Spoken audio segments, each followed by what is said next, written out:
Shalom, shalom wa ahava, mishpachah, shalom wa ahava. Peace and love, family, peace and love.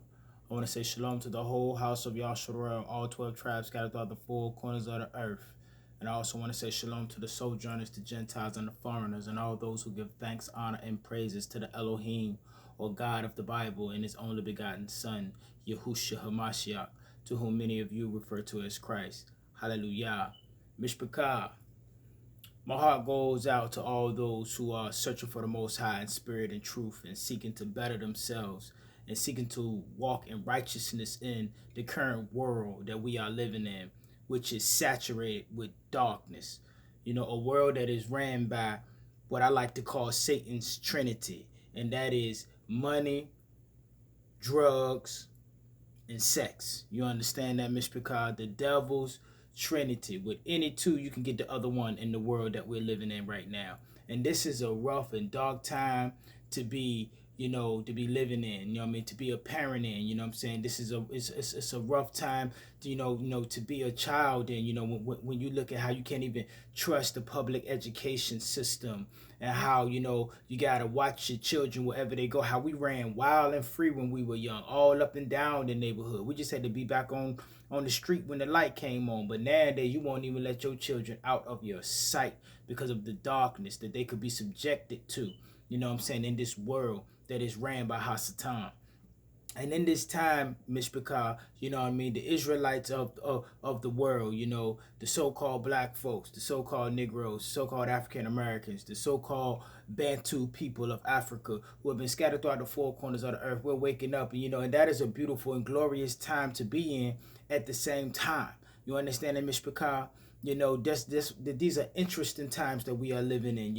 In the midst of all that darkness, you have this light of a people who have been disconnected, cut off, and enslaved throughout generations, awakening to who they are, why they are, where they are, and where they are intended to be. And many of them, accepting, the yoke of the Torah, with open arms, and the faith of Hamashiach, and trying to come out of the wicked ways of their captivity and come into the ways of the Most High. And in the midst of that, we're supposed to have, shepherds and people that are helping lead us to the true shepherd, which is Hamashiach Yahusha. But I truly do believe that many of the people out here, men and women, who actually are teaching the holy word of the Most High Yah, the scriptures, what the world calls the Bible, many of them don't even believe in the words that are in the Bible, or else they would not do many of the things that they do to the people. You see what I'm saying? They wouldn't be out here manipulating the people, lying to the people, coming up with all crazy kinds of doctrines to feed their own egos,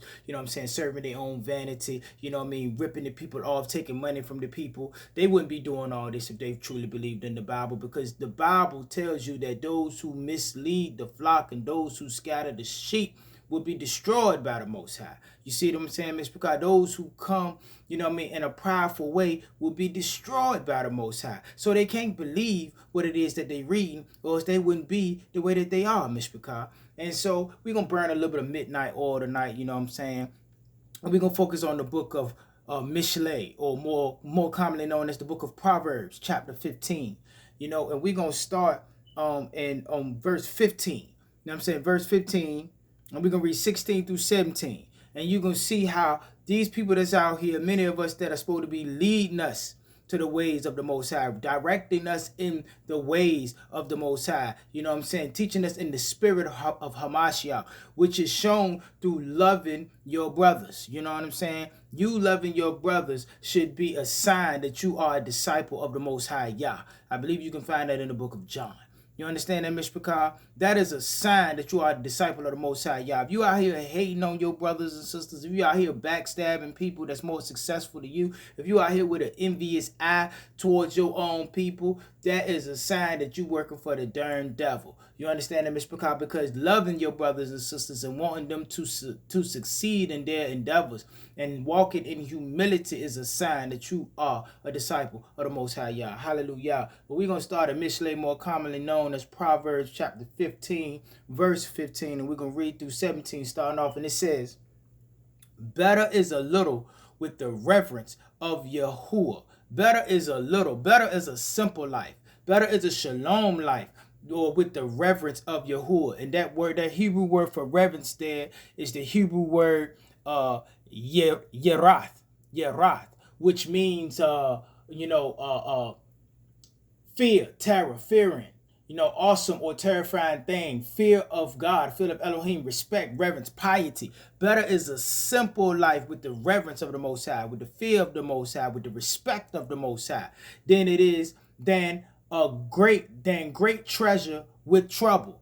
You see what I'm saying? Because when you gain wealth and riches in Babylon, in the world of the devil, in the world ran by the adversary, you know what I'm saying? When you gain riches in mystery Babylon, according to the ways of mystery Babylon, what does it bring you? It brings you envy and hatred. You understand? It brings you the devil's trinity. It brings you temptation. So why would you want that? You see what I'm saying? Unless the Most High threw that on your lap in order for you to go and do more work in its humility, why would you be someone seeking to be that? Seeking to be wealthy and known and rich within a wicked world. You understand that, Mr. Picard? That says a lot about the spirits of many people that are standing before us claiming to lead us to the ways of the Most High. You see what I'm saying? Verse 17 says, better is a meal of vegetables where love is. Better is a meal where we ain't got no meat. We just eating tomatoes and lettuce.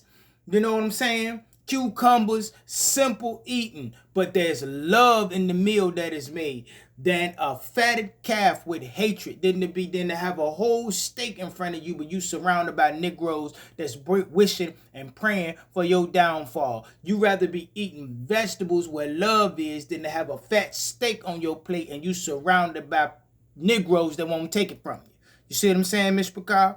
Better is a simple life with the fear of the Most High. Better is a simple meal with love than a whole steak with hatred. And then we're going to go down to verse 25, drop down to 25. This is how you know that many of these men, they don't believe in the word that they teaching, or they wouldn't be acting the way that they acting. Because what does the Bible tell you about being prideful and always wanting to be seen and always wanting to be sitting in the front of the congregation and always want people focused on you and always want to be held by some title, moray, chief, priest, pastor, preacher, bishop, rabbi, them people that yearn for those titles. What does the Most High tell you about pride? You know what I'm saying? It tells you, verse 25, Yahuwah tears down the house of the proud.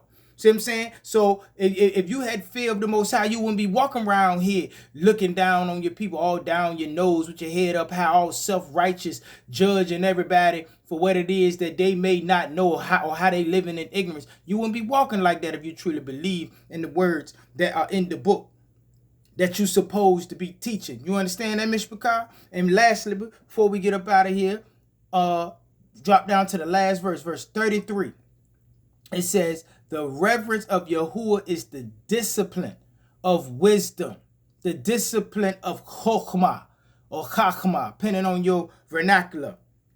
The reverence, the yerath, the reverence of Yahuwah is the discipline of wisdom.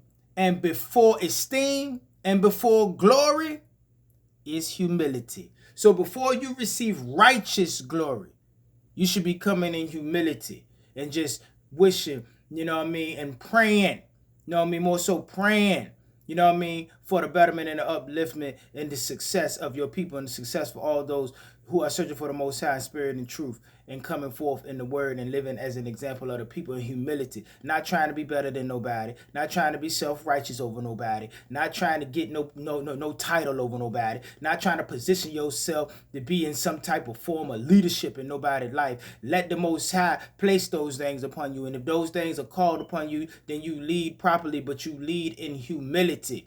Because before you receive the glory of the Most High, you got to walk in humility. And with that, Mr. Carmen, go ahead and get out of here. And always remember to keep the fire burning. A little more oil in my lungs. Hallelujah, Mr. Picard. Keep your eyes open, stay prepared so you don't have to get prepared. And remember that your redemption is near. Until we meet again, Mr. Picard, keep your eyes open. Hallelujah. Kuma Yasharel. Kwam Yasha'Allah. Rise, Yisrael, Shalom, Shalom, Salomon, Mishpachah. Hallelujah.